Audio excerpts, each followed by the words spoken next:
भारत एक ऐसा राष्ट्र जिसकी आत्मा त्याग और तपस्या में बसती है। लेकिन हर युग में कुछ जीवन ऐसे होते हैं जो इन मूल्यों को जीकर दिखाते हैं। 17 सितंबर 1950 गुजरात के वडनगर में एक साधारण मेहनतकश परिवार में एक बालक का जन्म हुआ। एक ऐसा घर जहां रोशनी भी केरोसिन के दिए से आती थी और हर दिन सीमित साधनों में गुजारा होता था। करीब 6 साल की उम्र में वही बालक वडनगर रेलवे स्टेशन पर अपने पिता के साथ चाय बेचने लगा। हाथ में उबलती केतली, सामने खड़ी ट्रेन, कुछ ही मिनटों में कई गिलास भरकर बेचने होते थे, क्योंकि इसी से घर का गुजारा चलता था। और इसी रोजमर्रा की भागदौड़ में वो सिर्फ चाय नहीं बेच रहा था, वो सीख रहा था जिम्मेदारी, मेहनत, संघर्ष। दिन में स्कूल और शाम को काम, यही उसकी दिनचर्या थी। लेकिन इस सादगी के बीच उसके भीतर एक बेचैनी थी, कुछ बड़ा करने की।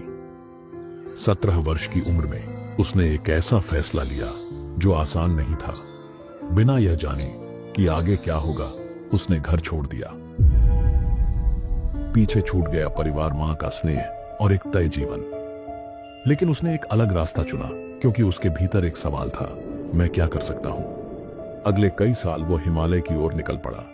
ऋषिकेश, बद्रीनाथ, आश्रम, गुफाएं, कहीं ठहराव नहीं, सिर्फ तलाश। सुबह ब्रह्म मुहूर्त में उठना, ठंडे पानी से स्नान, ध्यान और साधुओं की सेवा, यही उसका जीवन बन गया था। इन्हीं वर्षों में स्वामी विवेकानंद के विचारों और रामकृष्ण मिशन के संतों का प्रभाव उस पर गहराई से पड़ा।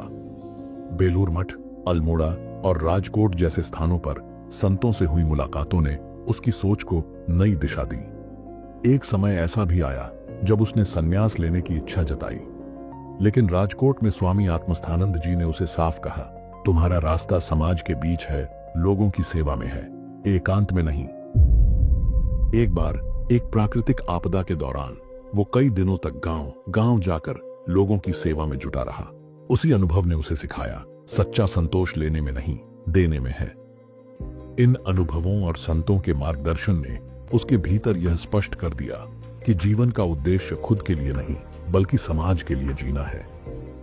हिमालय की उस लंबी तलाश के बाद जब वो लौटा तो उसके सामने रास्ता साफ था, संन्यास नहीं, सेवा। अगले एपिसोड में सेवा से संगठन तक का सफर, एक स्वयंसेवक कैसे बना एक नेता।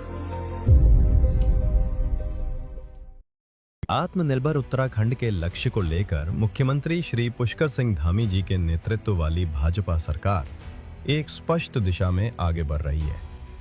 इस दिशा में सरकार ने 3 ऐसे क्षेत्रों को विकास के प्रमुख आधार के रूप में चिन्हित किया है, जो प्रदेश की अर्थव्यवस्था को नई ताकत दे सकते हैं: कृषि, उद्योग और पर्यटन। राज्य बजट में इन तीनों क्षेत्रों को विशेष प्राथमिकता दी गई है, ताकि उत्तराखंड में उत्पादकता बढ़े, निवेश आकर्षित हो और युवाओं के लिए सम्मानजनक आजीविका के अवसर तैयार हो। कृषि क्षेत्र की बात करें तो सरकार ने किसानों की आय बढ़ाने और आधुनिक खेती को प्रोत्साहन देने के लिए महत्वपूर्ण योजनाएं शुरू की हैं। एप्पल, कीवी और ड्रैगन फ्रूट प्रोत्साहन, उद्यान बीमा योजना, चाय विकास योजना और महक क्रांति जैसी पहले पर्वतीय क्षेत्रों की कृषि को नई पहचान देने की दिशा में काम कर रही है।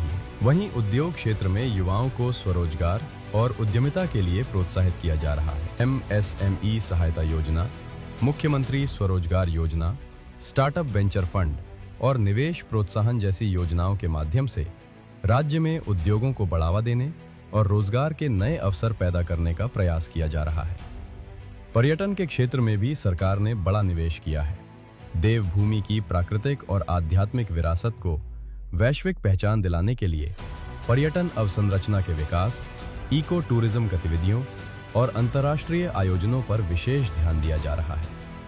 कृषि, उद्योग और पर्यटन, ये तीनों क्षेत्र अब उत्तराखंड की आत्मनिर्भरता की यात्रा के मजबूत आधार बन रहे हैं। मुख्यमंत्री श्री पुष्कर सिंह धामी जी के नेतृत्व वाली भारतीय जनता पार्टी की सरकार में उत्तराखंड विकास की नई ऊंचाइयों की ओर तेजी से आगे बढ़ रहा है।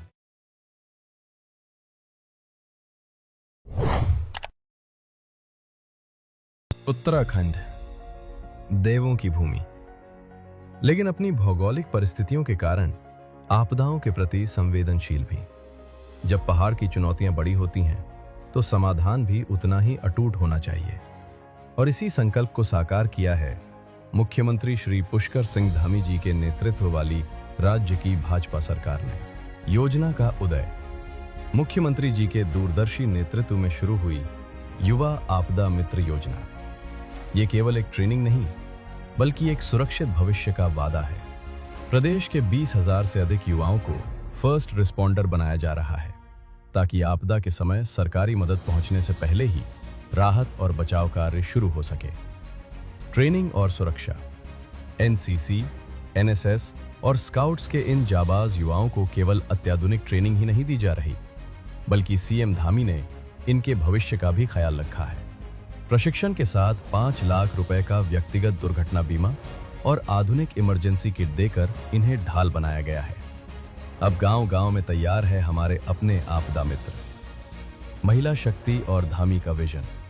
गौरव की बात है कि इस अभियान में हमारी बेटियां भी आपदा सखीर बनकर कंधा से कंधा मिलाकर खड़ी हैं। मुख्यमंत्री पुष्कर सिंह धामी का मानना है कि आपदा प्रबंधन में जन भागीदारी ही सबसे बड़ा हथियार है। उनकी इसी नीति ने आज उत्तराखंड को आपदा प्रबंधन के क्षेत्र में देश का अग्रणी राज्य बना दिया है। त्वरित सहायता, सुरक्षित जनजीवन और सशक्त युवा। धामी सरकार में आज देवभूमि का युवा न केवल स्वावलंबी है, बल्कि आपदा की हर चुनौती से टकराने के लिए सक्षम भी है। युवा आपदा मित्र, सुरक्षित उत्तराखंड का अटूट आधार। मुख्यमंत्री पुष्कर सिंह धामी का संकल्प, सुरक्षित देवभूमि हमारा लक्ष्य।